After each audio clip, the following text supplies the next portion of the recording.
Okey, jadi kita dah sampai ke modul yang ke-9. Tahniah untuk anda kerana anda telah sampai ke part ni. Ni part yang bagi saya sangat-sangat penting. Kerana dekat sinilah as a marketer, kita akan buat framework. Apa jenis iklan yang kita akan buat based on hypothesis yang kita telah lakukan sebelum ni.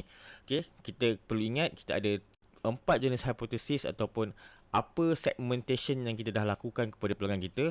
Yang pertama adalah untuk suhu pelanggan, cool audience, warm audience dan hot audience. Yang nombor 2 berkaitan dengan tahap awareness, tahap kesedaran. Nombor 3 kempen iklan dan nombor 4 model buying decision untuk seseorang prospek. Okay, so the next one adalah framework. Bagaimana kita orang merangka sales funnel untuk setiap audience yang kita dah tetapkan. Okay, kalau anda perasan, kalau kata kita susun semuanya hypothesis yang kita buat, okay, ini in term of view as a marketer. First, kita akan susun dia punya suhu pelanggan kita. Kita tahu cold, warm, hot. Ni dia punya funnel lah. Okay. And then kita akan susun dia punya campaign. Campaign yang sesuai untuk cold market adalah awareness. Manakala untuk warm adalah consideration dan hot untuk conversion. Okay, ni basic yang kita perlu tahu. Okay. And then tahap kesedaran pelanggan ataupun awareness. Pada tahap dia adalah seorang yang masih tak kenal kita, kita boleh buat satu iklan jenis problem aware. Tak kisahlah iklan ke ataupun konten, kita boleh buat jenis problem aware. Nanti saya akan tunjukkan apa jenis problem aware. And then pada warm market, kempen iklan yang kita akan buat adalah jenis consideration. Okay, jenis consideration. Dan jenis-jenis iklan ataupun konten yang kita boleh buat kepada mereka yang berada pada warm market ni adalah solution aware. Okay, solution aware. Dan yang last kali, yang hot market, tujuan kita adalah untuk mendapatkan conversion. Jadi kita menggunakan kempen iklan jenis conversion. Dan kat sini macam mana kita nak convert seseorang tu, kita menggunakan product aware.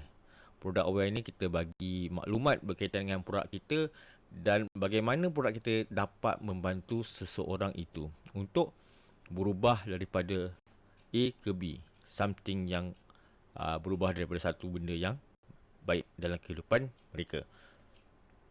Okey, itu tak cukup sebab 3 hypothesis yang kita buat tu adalah based on point of view as a marketer. Tapi kalau kata kita buat satu table buyer decision, apakah apa yang bermain di fikiran seorang prospek ketika dia nak membuat sesebuah, dia nak decide untuk membeli ataupun mendapat sesebuah servis. Kalau untuk problem yang muncul, masalah muncul dengan finding solution, okay, jadi kita akan gunakan kempen jenis awareness dan kesedaran dia masih lagi dalam unaware dan problem aware. Unaware dan problem aware, dia masih tak tahu sama ada dia ada problem atau tak ada problem. Jadi jenis iklan yang kita boleh buat adalah jenis, contohnya punca, cara atasi kesilapan petanda. Ini antara kempen-kempen yang simple untuk kita target cold market. Okay. 5 punca kenapa aircon anda panas. 5 cara untuk atasi aircon kurang sejuk. 5 kesilapan pengguna aircon yang perlu anda ketahui. Ini adalah contoh-contoh yang anda boleh buat. Okey, nampak tak? Kita dah table out. Pemikiran seseorang itu, kempen yang kita akan buat, tahap kesedaran mereka dan jenis iklan yang kita boleh buat kepada mereka. Okey. Next.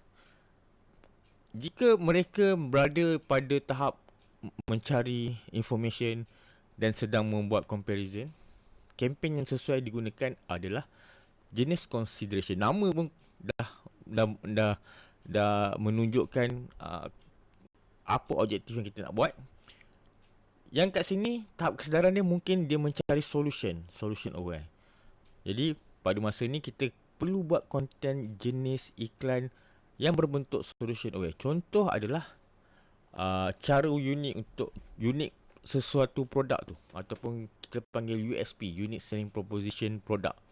Okey, kat sini kita boleh menggunakan teknik yang mana? FAB, feature, advantage, benefit. Itu adalah salah satu cara macam mana kita boleh buat. Cara pilih produk. Okay, cara pilih produk macam kita dah ada sebelum ni. Bagaimana cara untuk kita pilih sama ada produk A ataupun produk kita yang lagi bagus, kita terangkan kat situ. Okay, mungkin kita boleh buat review. Kita boleh buat review tentang produk kita, ataupun kita boleh tunjukkan bagaimana produk kita itu dapat membantu mereka. And nombor 4, pro and cons. Jadi apa pro kalau kita ambil produk kita, apa cons kalau kata tak ambil produk kita. Itu adalah jenis iklan yang kita boleh buat. Untuk yang last sekali, pada fasa buying dan evaluate, yang ni kita perlukan kempen jenis conversion, di mana kat bahagian ni lah kita nak bagi tahu apa manfaat produk kita secara detail kepada mereka. Contoh yang kita boleh buat, satu, testimoni. Kita gunakan testimoni yang ada, yang kita dapat daripada pengguna kita sebelum ni. Okay. And then buat case study, kempen jenis iklan jenis case study ataupun content jenis case study. FAQ, frequent asked question. Ini sangat-sangat best sebab kadang-kadang ramai yang bertanya. Contohnya pengambilan, contohnya kalau kita jual pil untuk menghilangkan sakit lutut, berapa lama kita nak consume pil tersebut? Kalau beli satu botol, berapa lama boleh tahan? Okay, itu antara favorite question lah kalau kita jual sesuatu produk yang consume untuk kita makan. Dan nombor 4, urgency lah. Yang ni paling penting, kita kena masukkan urgency. Urgency ni contohnya kita akan bagi tahu tawaran akan tamat dalam masa 2 hari, promotion, promo ni sempena sambutan awal Ramadan, okey, ataupun sempena hari raya.